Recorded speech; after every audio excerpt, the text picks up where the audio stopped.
Établissement de soins, hospice ou entreprise. Paris, 1195.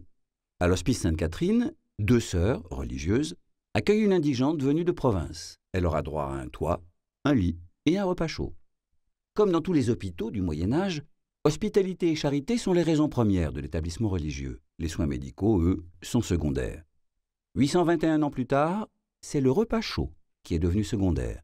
Désormais, être hospitalisé signifie avant tout que l'on va recevoir des soins médicaux et, si tout va bien, ressortir guéri.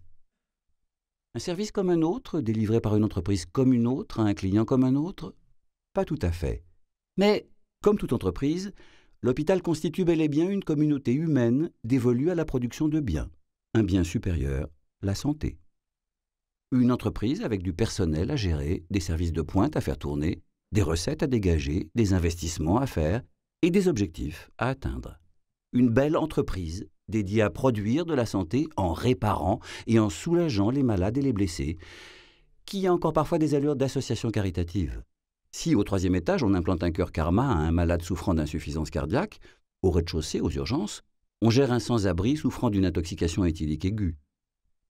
Or, ce sont des personnels, des lieux et des circuits différents qu'il faut mobiliser pour répondre à 2 détresses dissemblables.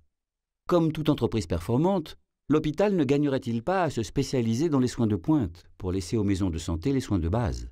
À vouloir tout faire, il y perd en productivité, même s'il doit rester une entreprise singulière où il n'est pas question de robots réparant une carrosserie, mais bien d'humains face à de l'humain.